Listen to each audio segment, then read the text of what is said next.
अगर आपको लगता है कि इथेनॉल ब्लेंडिंग इस देश का सबसे बड़ा स्कैम है, तो इस वीडियो को देख के आप डिसअपॉइंट होने वाले हो। और अगर आपको लगता है कि इथेनॉल ब्लेंडिंग इस देश के लिए सबसे बड़ा वरदान है, तो भी इस वीडियो को देख के आप डिसअपॉइंट होने वाले हो। इथेनॉल ब्लेंडिंग एक बहुत ही कॉम्प्लेक्स टॉपिक है, जिसके बहुत सारे अच्छे और बुरे इफेक्ट हैं। और इस वीडियो में मैं आपको यही बताने वाला हूँ। मैं आपको वादा करता हूँ कि इस वीडियो को पूरा देखने के बाद आपको और किसी डॉक्यूमेंट की या वीडियो की ज़रूरत नहीं पड़ेगी इथेनॉल ब्लेंडिंग को समझने के लिए। अगर आपको ऐसे ही टॉपिक पे वीडियो देखना पसंद है, तो मेरे चैनल को सब्सक्राइब कीजिए। मेरा नाम है द्रोण और इस चैनल का नाम है टॉकिंग द्रोण। तो चलिए शुरू करते हैं।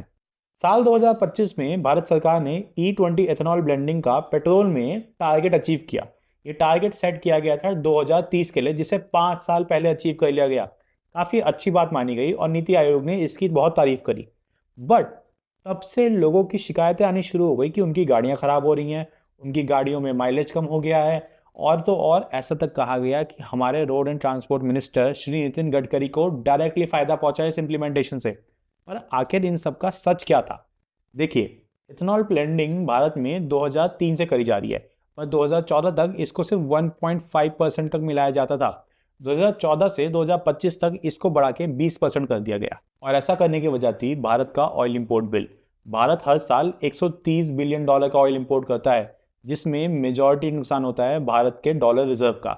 इसी डॉलर रिजर्व को बढ़ाने के लिए इंडियन गवर्नमेंट ने डिसाइड किया कि वो ऑयल में, पेट्रोल में स्पेसिफिकली 20% एथेनॉल मिलाएगी। और ये एथेनॉल 100% इंडिया में ही मैन्युफैक्चर होगा। इससे भारत का हर साल 4 बिलियन डॉलर तक का ऑयल इंपोर्ट बिल कम हुआ, जिससे डायरेक्ट फायदा हुआ हमारे फॉरेन रिजर्व को। एनवायरमेंटल रिपोर्ट का कहना था कि E20 ब्लेंडिंग से, यानी कि 20% एथेनॉल को पेट्रोल में मिलाने से, टू व्हीलर्स का कार्बन एमिशन 50% तक कम होता है और फोर व्हीलर्स का 30%। ये बहुत इंपॉर्टेंट फैक्टर था, क्योंकि भारत में टोटल एयर पोल्यूशन का 20 से 30% कॉन्ट्रीब्यूशन टू व्हीलर्स और फोर व्हीलर्स से आता है। और दिल्ली जैसे शहरों में तो ये 50% तक क्रॉस कर जाता है। इसलिए ओवरऑल पिक्चर देखी जाए तो एथेनॉल इतना बुरा साउंड नहीं करता है। बट 2025 के बाद से एथेनॉल पे कुछ क्लियर डाउट्स उठने लगे। जैसे कि 10,000 लीटर पानी यूज होता है 1 लीटर एथेनॉल बनाने के लिए, ये रिपोर्ट सामने आई। पर इसकी अगर हम जांच करें तो हमें पता चलता है कि 10,000 लीटर पानी यूज होता है राइस उगाने के लिए, और उस राइस का यूज होता है एथेनॉल बनाने के लिए। तो आप कहेंगे कि राइस उगाया जा रहा है ताकि एथेनॉल बनाया जा सके, बट ये सही नहीं होगा। क्योंकि हमारे देश में MSP दिया जाता है राइस, शुगर केन और वीट पे। और ये तीनों क्रॉप बहुत ही वाटर इंटेंसिव हैं। अगर मैं आपको नंबर्स बताऊं तो हर साल हमारे देश में 146 मिलियन टन राइस उगाया जाता है, लेकिन यूज होता है सिर्फ 121 मिलियन टन। यानी कि 2.5 लाख टन राइस बच जाता है, जो है सरप्लस। उस 2.5 लाख टन राइस में से 50,000 टन राइस का इस्तेमाल किया जाता है एथेनॉल बनाने के लिए, वो भी टूटे हुए राइस का, जिसे लोगों में नहीं बांटा जा सकता। Same goes for sugar cane. Sugar cane का सप्लाई भी हमारे देश में सरप्लस में है, और उस शुगर केन के सरप्लस सप्लाई के एक पार्ट का इस्तेमाल होता है एथेनॉल बनाने के लिए। तो बेसिकली जो एथेनॉल हम मार्केट में देखते हैं, जो हमारी गाड़ी में पड़ा जाता है, वो यूज़ होता है सरप्लस और एक्स्ट्रा फूड क्रॉप से, ना कि उसके लिए स्पेसिफिक उगाए गए फूड क्रॉप से। तो जो पानी की कमी हमारा देश फेस कर रहा है, वो एथेनॉल की वजह से नहीं है, वो है इन क्रॉप्स के उगाने से जो वाटर इंटेंसिव हैं। कुछ जगह तो ये तक कहा गया कि हमारे देश में इतना एथेनॉल बन रहा है तो भी हम एथेनॉल इंपोर्ट क्यों कर रहे हैं। एक्चुअली में जो एथेनॉल हम इंपोर्ट करते हैं वो एक बहुत छोटा परसेंटेज है जो हम US से इंपोर्ट कर रहे हैं, वो भी सिर्फ और सिर्फ इंडस्ट्रियल यूज़ के लिए। इंडियन गवर्नमेंट के मैंडेट के हिसाब से बाहर से इंपोर्ट किया गया एथेनॉल किसी भी प्रकार से ब्लेंडिंग में इस्तेमाल नहीं किया जा सकता।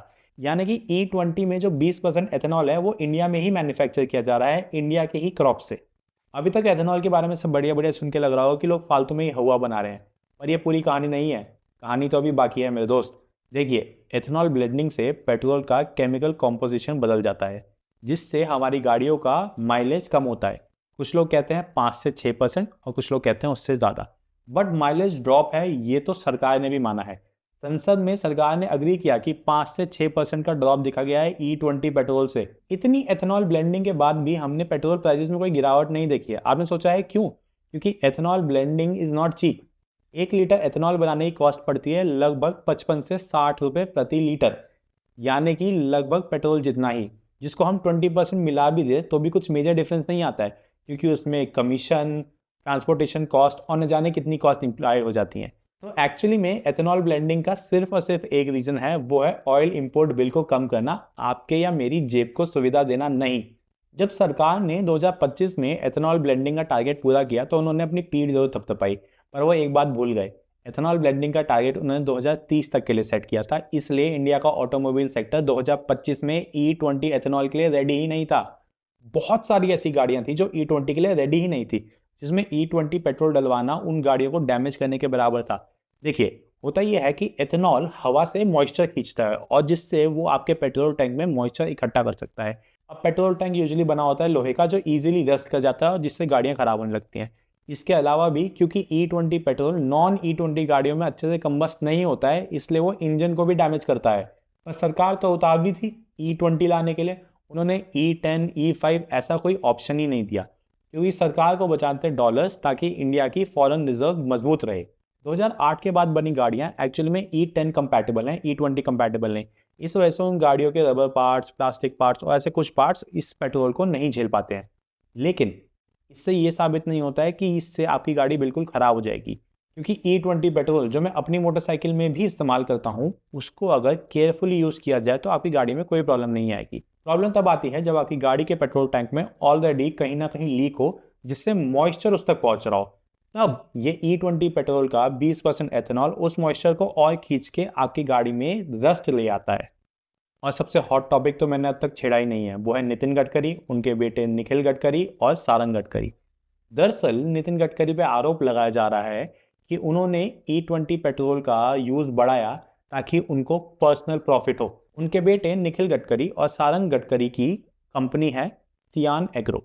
सियान एग्रो मेजर प्रोडक्शन कर रही है एथेनॉल का, जो उसके रेवेन्यू का एक मेजर सोर्स बन गया है। सियान एग्रो का रेवेन्यू रिसेंट टाइम्स में बहुत तेज भागा है, जिससे ये डाउट होना बहुत लाजमी हो जाता है कि क्या इस एथेनॉल ब्लेंडिंग से नितिन गडकरी को डायरेक्ट फायदा हो रहा है। वैसे by the way, ethanol blending का डिसीजन नितिन गडकरी नहीं लेते, वो लेते हैं हमारे पेट्रोलियम मिनिस्टर हरदीप सिंह पुरी। नितिन गडकरी तो फालतू में ही खुद को एथेनॉल का ब्रांड एम्बेसडर बना चुके हैं, जबकि उनका तो इस ब्लेंडिंग से कुछ खास लेना देना भी नहीं है। So coming back to our topic, Sian Agro के रेवेन्यू में देखा गया कि उन्हीं की subsidiary Manas Agro majorly deal करती है एथेनॉल प्रोडक्शन और ब्लेंडिंग के लिए, उस एथेनॉल को ऑयल कंपनीज को बेचने में। और इस कंपनी का रेवेन्यू 1000 करोड़ पार कर गया, और जिससे डायरेक्ट फायदा हुआ सियान एग्रो को और उनके स्टॉक्स राइज कर गए। ऑल्दो सियान एग्रो का एथेनॉल प्रोडक्शन कंट्री के ओवरऑल एथेनॉल नीड का बेयरली कोई परसेंटेज है, but this is an important thing to look into, क्योंकि नितिन गडकरी को अब तक काफ़ी लव्ड मिनिस्टर माना जाता था, लेकिन अब उनकी छवि पूरी तरह से बदलती जा रही है इस एथेनॉल ब्लेंडिंग के फियास्को को लेकर।